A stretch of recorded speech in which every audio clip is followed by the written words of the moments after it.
Hi, I'm Jesse with Canine Perspective, and I'm here with Ripley. She's a 7.5-month-old golden retriever. She's here for a day one evaluation for our daycare. She's friendly. She's not had any formal training by us, so we've never met her before. So with our day one evaluation, we're just getting a feel for the dog, letting the dog know who we are, that they can look to us for guidance. She's just started laying down here. We operate a little bit slower than most places, or I believe than all places. A lot of places, if you tell them that your dog is friendly or sociable, they'll kind of just throw them into a room with a bunch of dogs and then, hope it all goes well. We don't do that. Day one, it's just the dog being handled by us. They actually don't meet any dogs. They may see other dogs when we have them in the play areas and things like that. But other than that, they wouldn't actually be interacting with other dogs. That doesn't happen until day 3. So for today, what I want to get a feel for with Ripley here is if I walk with her, she's kind of doing her own thing here, and she'll pull if I let her. So she's not too bad, but there's no guidance. If I show her the leash here, I'm trying to see what she does. Okay, so that's not too bad. As soon as that leash goes, she's kind of in her own world. So I want to work with Ripley here. And she's also a little bit on the nervous side, a bit on the timid side. So I want to just get her acclimating. So first thing I want to do is really just get her to understand a bit of communication here, so that she's not going all over the place.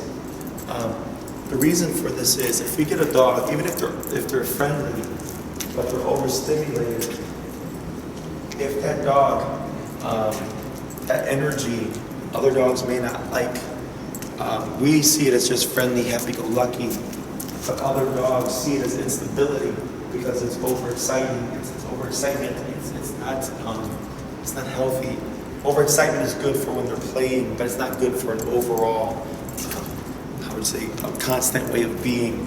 So here, I'm just working with Ripley, showing my leash a little bit, just to get her to start following my lead here, and help kind of just de-escalate her, to let her know that at the other end of the leash there is a person and she needs to listen to this person. So myself and all my handlers know how to work and walk with a dog on a slip leash, so that when we're moving or transporting them from the kennel to the play area, they're not pulling us, they're not dragging us, because if we have dogs in the play area and we come out with another dog who happens to be friendly but is really over the top, what can happen is, they'll start lunging and barking towards the fence because they see the energy and it just overstimulates everybody, and that overstimulation has to come out because they get frustrated. So it's like an emotion. If we get sad, we cry. If we get nervous, you might pace. When you get anxious, you might chew your nails. Like there's an outlet for this emotion.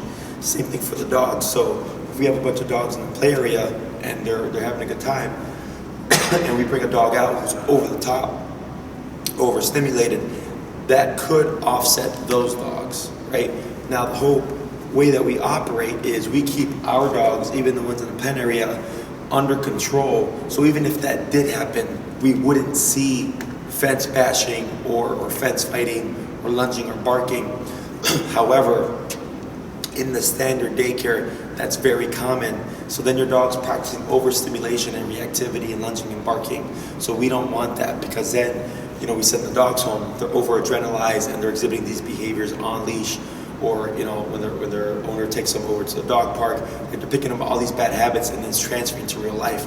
And we don't want that to happen. Even if we've never trained the dog before, we don't want the dog to learn bad habits here.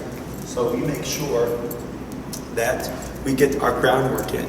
And simply teaching a dog to walk correctly, like I'm doing here with Ripley, makes a big difference. Because when she's pulling and kind of doing all this impulsive behavior, it becomes more of who she is. And we don't want an impulsive dog, because an impulsive dog can make bad decisions. So she's a golden retriever and she's very sweet, doesn't mean that she can't pick up bad habits. So here with Ripley, I'm just teaching her that she should follow the lead. Girl. And this is, as I stress all the time, just good handler training.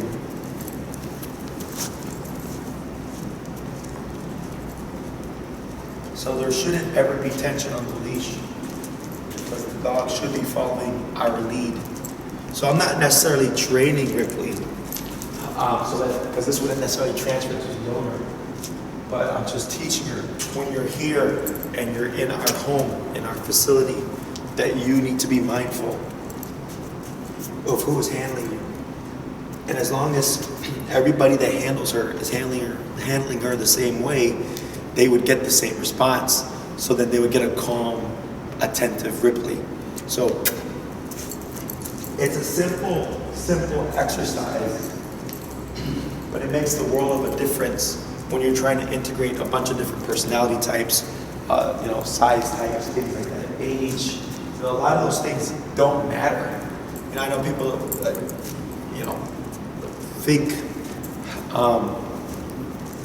you have to match certain age groups and things like that. And I'm not saying that that's incorrect, but if I have a 2-year-old dog and an 8-year-old dog and a 14-year-old dog, and they all have the same rules and guidance, they're gonna coexist.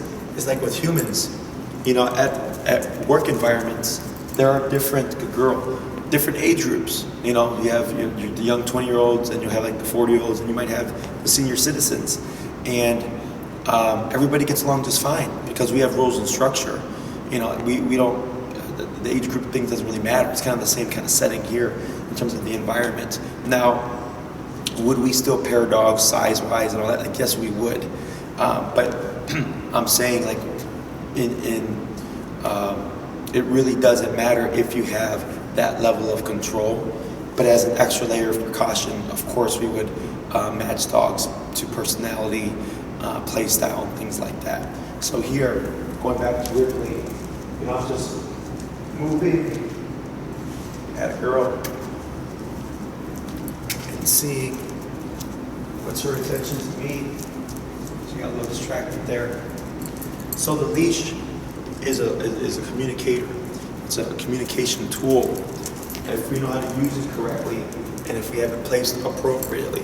So I'm moving around in a nonsensical manner because I want to see how much attention do I have of Ripley, So like right now, I'm just moving at a girl. Right? I'm just giving a slight bit of pressure. I don't ever want the dog to be passing me. The dog should always be at my side. You can see how I'm turning in, how she's keeping her eye contact on me. And I can catch her off guard there. Look at my dog turn. Good girl. Yeah, good girl.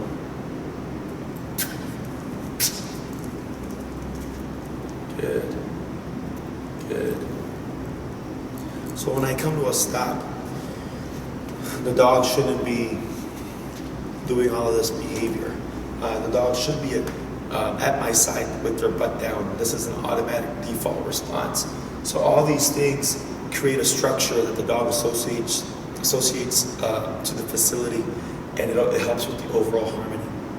So that was just a quick little peek into our day one eval. It's just me handling Ripley, teaching her the structure, communicating with her through the slip leash, letting her know what it means, that it's something that's telling her something that she should pay attention to, and of course that I am at the other end of the leash and that I am important to her. So I'm Jesse with Canine Perspective, and this is Ripley, and thank you for watching.